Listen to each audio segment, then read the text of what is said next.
Welcome to Byte-Sized L&D, your quick, no-nonsense update on the latest in workplace learning. Today, we're diving into the concept of loud living for L&D professionals, exploring how transparent communication of boundaries and needs can elevate your work quality and engagement. Plus, we'll redefine success by focusing on impactful learning experiences instead of just completion rates. All right, let's get straight into it. All right, everybody, welcome back to another episode of Byte-Sized L&D. I'm Donna, and I'm here with my co-host Yakov, and today we're diving into something that's been on my mind a lot lately. You know how we've all been hearing about quiet quitting for the past couple of years? Oh, absolutely. And honestly, Donna, I think we're seeing this play out in our L&D teams more than we'd like to admit. People are just pulling back, not engaging in those optional training sessions, not volunteering for cross-functional projects.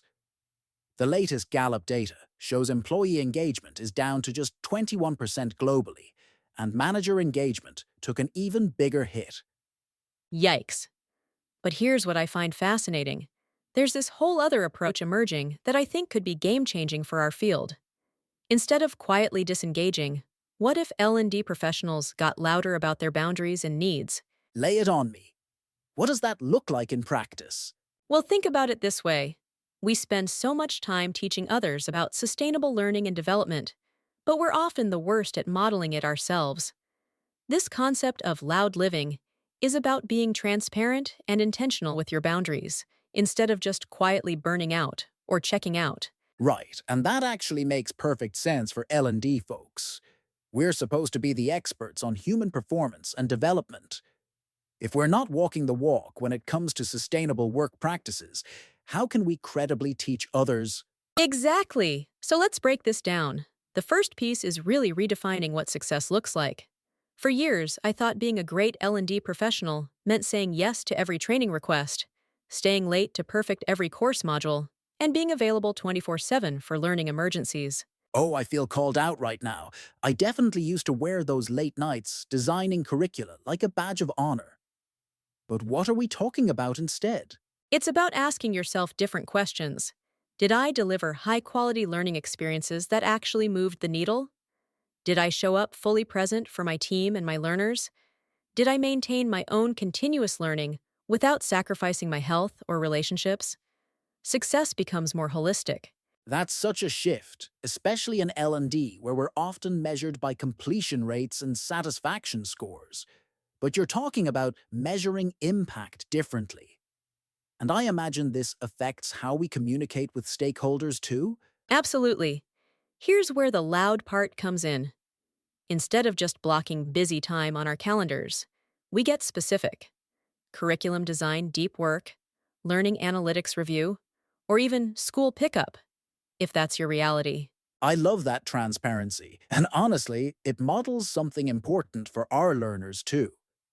We're always talking about the importance of reflection time and processing, but do we actually protect that time in our own work? Right. And here's something that might make some L&D managers uncomfortable. Clearly communicating your non-negotiables. Maybe you're not available before 9 a.m. because that's when you do your best strategic thinking, or you don't take meetings during lunch because that's when you review learning data. That does feel scary at first. I remember thinking, if I tell my team I'm not available for training emergencies after 6 p.m., will they think I'm less committed to learning outcomes? But what did you discover when you actually tried it? People respected it, and honestly, it forced better planning. Instead of last-minute training requests, we started having more strategic conversations about learning needs. The quality of our programs actually improved. That's the thing. Boundaries aren't about doing less work. They're about doing better work. And here's something I started doing that felt revolutionary. Using out-of-office messages even when I wasn't on vacation.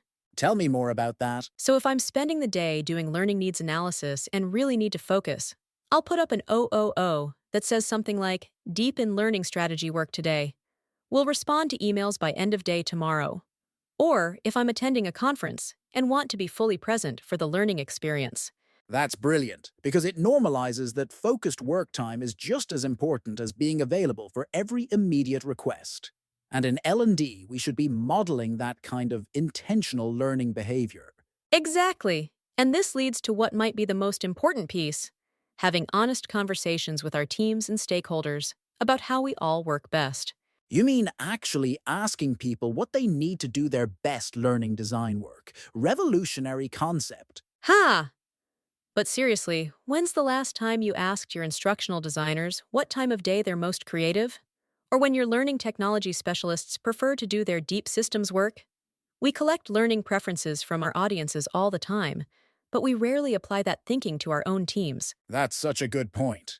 We could be asking questions like, what's your non-negotiable learning time each week? When do you do your best creative work? What's one professional development activity you never want to miss? And here's the part that used to terrify me: learning to say no without over-apologizing. For years, when a stakeholder asked for a 2-day turnaround on a complex training program, I'd respond with this long, apologetic explanation about why that wasn't possible.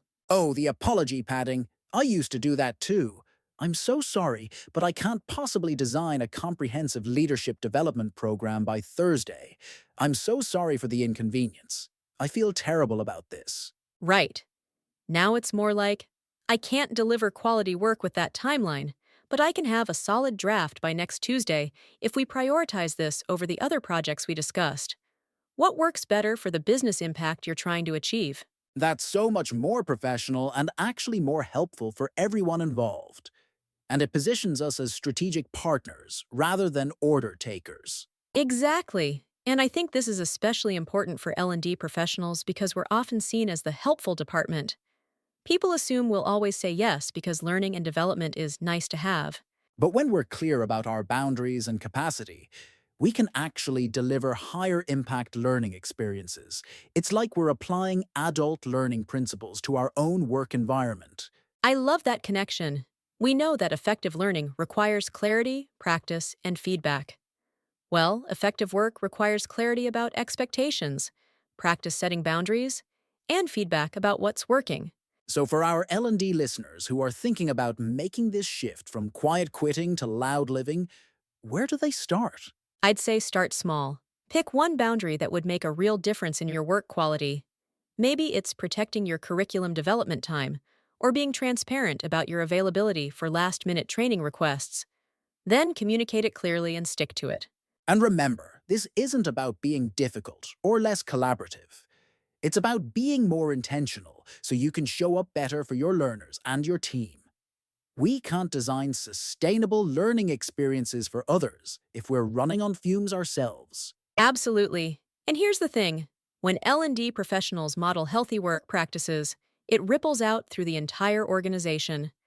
We become living examples of the work-life integration we're often asked to teach in our leadership development programs. That's such a powerful point. We're not just designing learning experiences.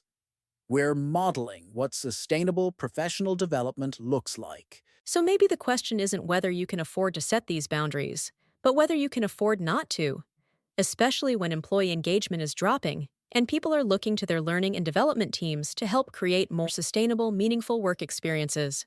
Right. And for our listeners, I'd encourage you to think about one boundary you could implement this week that would help you show up better for your learning community. What would that look like? Perfect challenge, Yakov. And remember, loud living isn't about doing less. It's about doing better, with intention and clarity. Thanks for diving into this with me today, and thanks to all of you for tuning in to Byte-Sized L&D.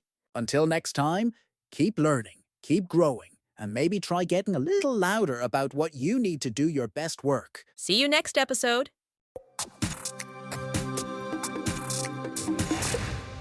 That wraps up today's podcast, where we explored loud living for L&D professionals, emphasizing the importance of setting boundaries and redefining success to create impactful learning experiences.